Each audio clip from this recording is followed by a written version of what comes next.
Hello and welcome back to our channel. So today in this video we are going to discuss about how to photomath on your Snapchat. So without wasting much of our time, let's get straight into the video. So for this, all you need to do is simply tap open your Snapchat by tapping it from your home screen of your Android or an iOS device. After you have done this, you will end up in this kind of interface where you need to show your camera towards the numericals or mathematical values. Once you have done this, you need to now simply tap hold the camera icon, which will then display you this kind of screen. Simply, you need to select the scan icon from the other options on your screen.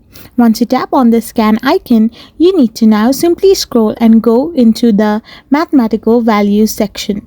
Once you tap on it and press hold the screen to scan your math problem, you will be able to find the solution for that particular problem with the help of Photomath that is automatically connected to your Snapchat.